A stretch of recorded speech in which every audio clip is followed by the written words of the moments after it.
So good morning. Good morning to you, Gurpreet in Vancouver, British Columbia, and good evening from Qatar. I look forward to giving you my lesson today about assignment number 4 for PIDP 3250.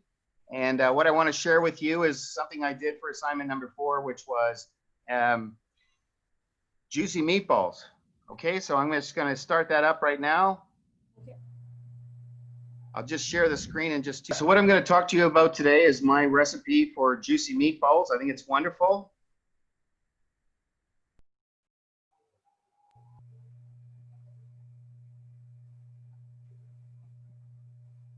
I'm just waiting for it to load here. Just a second. It's coming off of YouTube. It's still spinning. Oh, okay, no problem.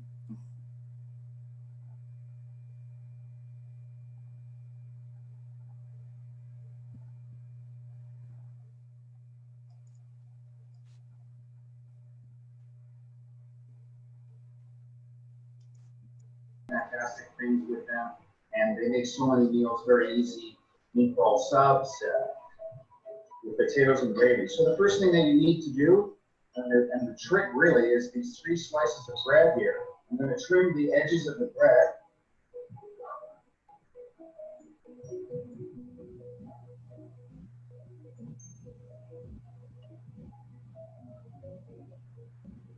Okay, and I'm going to add 2/3 of a cup of cold water. Okay, I'm going to let them sit for about 5 minutes. It's one of the tricks, and I'll come back to those afterwards. I'm going to chop up 3 cloves of garlic. Voila, here we go. I've done that. I'm going to chop up the parsley. It's about two tablespoons of parsley into small pieces. It smells so good, it just makes all the difference. The parsley is a critical piece of it.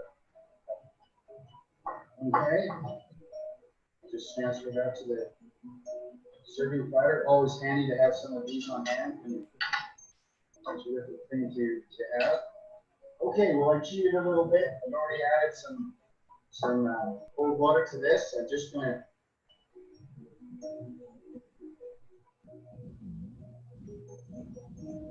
make this into like an applesauce consistency. Okay, just using the fork. And as I said, they rested for about 5 minutes there.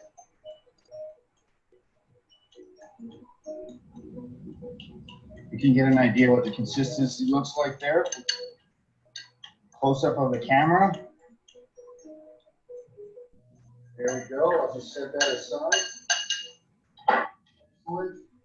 I've got 1 pound of pork, and I've got 1 pound of ground pork and 1 pound of ground beef. I'm going to add it to the larger bowl.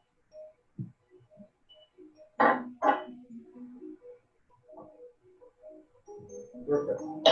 I'm going to add 1/4 of a cup of Parmesan cheese.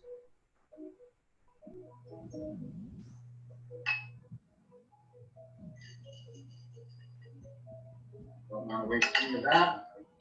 I'm going to add my garlic, 3 cloves of garlic.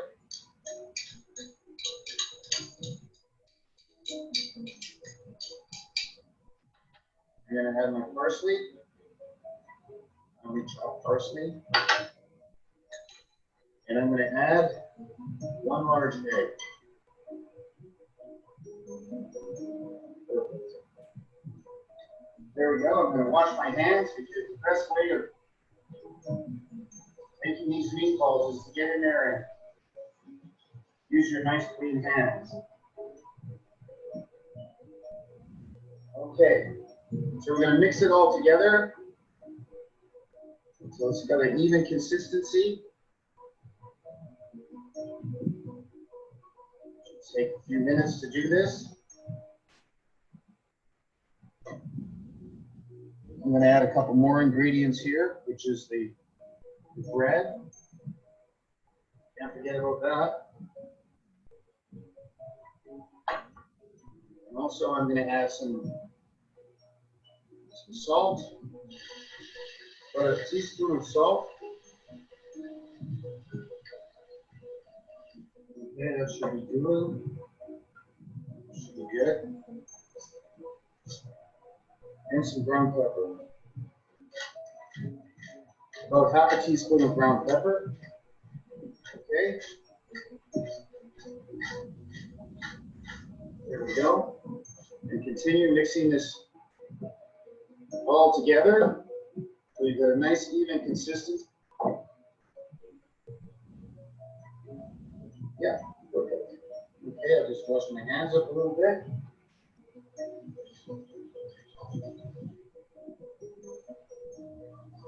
The easiest way is to use an ice cream scoop. You want to make them into balls, of course. The easiest thing to do is an ice cream scoop. So just scoop out about 2 tablespoons. I've got wax paper over a tray here, which is just makes it very easy. About 2 tablespoons onto a waxed paper. Okay, I'll come back to these. I'm going to roll them.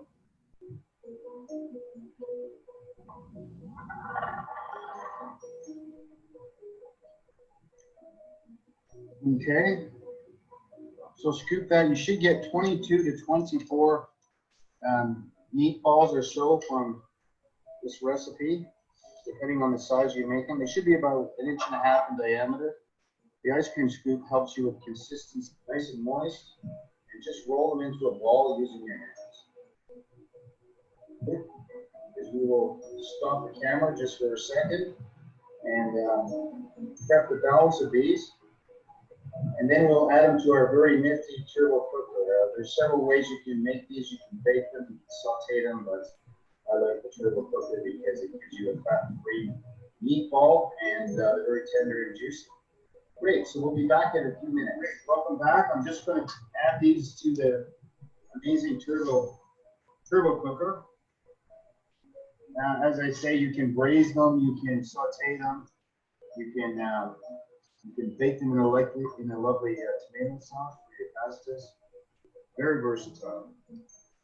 I'll in here just to make things a little cleaner.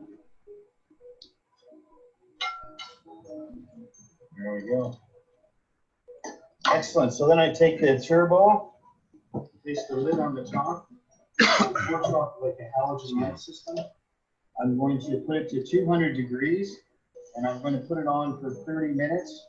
After 20 minutes, I'm going to flip them over to brown the other side, make sure you're nice and flip on that side as well. Okay? Any questions? And guess what? I have a treat for you. Voila, here we are.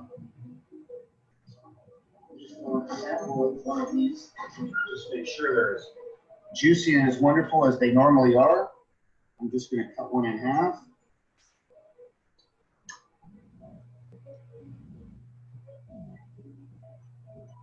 And just show you how juicy the inside of that is. Okay, I'm going to have a taste sample. Big meatball. Bon appetit.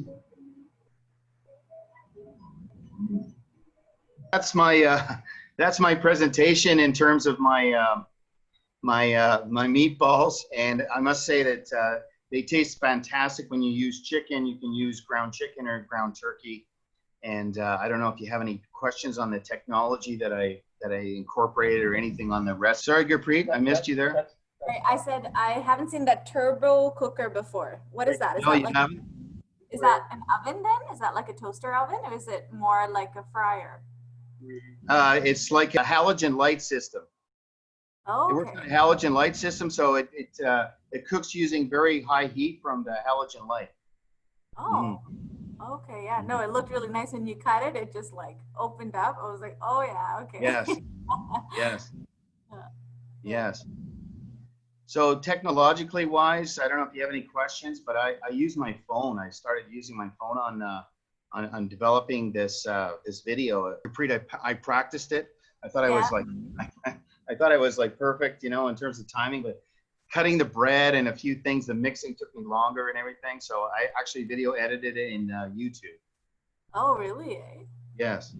Yeah. No, it turned out great. And your little apron too. It was exactly like a recipe on From TV. the food channel. Exactly. Recipe, yeah, no. Hmm. So I don't know if you have any questions on my lesson. You know, I want to do something that was sort of entertaining, and Yeah, as I say, there's lots of different ways that you can do that recipe. It's got a lot of legs on it, and you know, chicken and turkey is absolutely fantastic as well. yeah. Well, I'm a vegetarian. I think that's why I don't have any Oh, questions sorry, sorry, on how to cook it sorry. because Yeah, you know, it would work great. Like my Indian experience, you know, living in India and everything, like it would work great with paneer, and there's just so many okay, different ways you can do that. You know, I think okay, you yeah, yeah, yeah. I'll probably definitely, incorporate, you know, paneer and cottage cheese into that, and yeah, you know, different base. But yeah, a vegetarian recipe for sure. yeah, no, yeah, okay, that sounds great. I'll have to try it out. It looked really Yeah, good. yeah, good. Well, thanks very much, and we'll talk to you momentarily. Okay, so Okay. yeah, Cheers. thank you so much.